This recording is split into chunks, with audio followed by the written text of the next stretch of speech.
Most of us, when we first start out, are a little skeptical of our own abilities. Maybe we feel like we don't have enough experience, and that makes us more hesitant, more unsure, less confident. And that's totally normal. When you have a limited skill set, when you're brand new at something, of course you're not going to be very confident at it because you understand that you don't have the experience or the requirements that it takes to do the job that you're given to do. So when you start out in video production, and that's the mentality that you enter it in, because that's how most people start, it can be intimidating to do anything that you haven't done before, and everything is brand new. You've never shot an interview before, you've never captured B-roll before, you've never used a camera before. Although nowadays that's less and less likely because there's video cameras everywhere. They're in your smartphone. You can find a video camera pretty easily, but maybe you've never had to coach actors or direct a scene or write a scene or whatever the different thing is. It's brand new, it's fresh, and so you feel a little nervous, you feel a little hesitant, and so you might tend to take a step back or defer to someone else, a mentor, someone else who's there, who's got more experience, and they're the one that's in charge and they're kind of taking control of the situation. You kind of let them do their thing.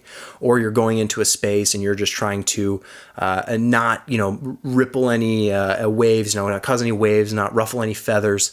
You're just trying to take a step back, be a fly on the wall, and just kind of capture what's going on, but not really interfere too much because you just don't feel like you have the right or authority to do so. That is a perfectly fine mentality to start video production with, but at some point along the way, you have to change that and you have to stop that and you have to start taking control and being more of the person who's in the driver's seat and leading. Now, that can come naturally, as you gain experience, you can get more confident, and that can tend to happen. But I know me myself, it's something that I still struggle with to this day, but I'm always pushing myself to get better at it, is that when you're going into an environment to film something, to capture something, to create something, you have to understand that you are the professional in that environment. No one else there knows what they're doing. That's why they brought you there. They hired you for a reason.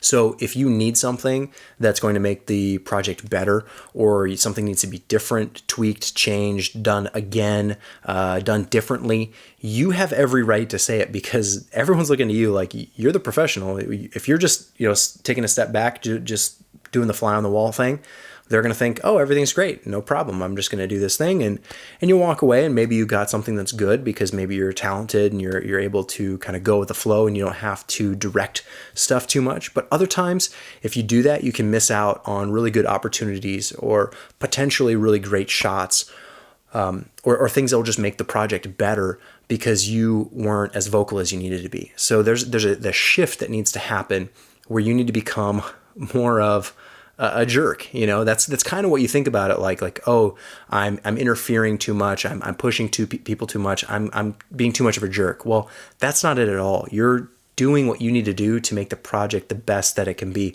So if you need a take 2, a take 3, or a take 20, do it, ask for it, and of course don't go crazy. Don't do take 20 if you don't need take 20. Don't be a nut.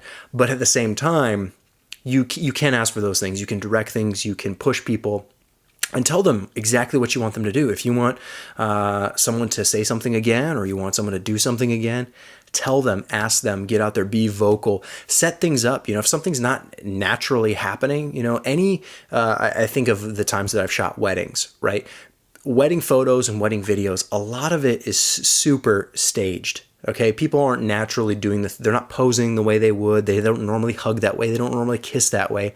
A lot of times you are staging it and crafting it to make the best possible shot. So that person or that couple, when they get those photos or they get that video, they're, oh my gosh, we look amazing. That looks fantastic. If you're just kind of filming what's happening naturally, the way people normally interact, it's probably going to not look as nice as some of the other people who do it because they're intentionally picking certain shots that they want to get and posing people in certain ways and telling them exactly what they need to do to look their absolute best. The way they breathe, the way their eyes are, the way their hands are. There's so many important little details, and you can really nitpick that stuff. And I found that in my experience, when you do that to other people, you tell them exactly what you want them to do, they feel really confident that, oh, he must know what he's doing, or she must really know what she's doing because she's telling me exactly what I'm supposed to do, and I'll do it. A lot of people, when they get on camera, they're nervous, they're unsure of themselves, they don't know what they're supposed to do, so they feel awkward, maybe they start laughing, or they don't really, where do I put my hands? What do I do with my face? Like, where do I put my hands?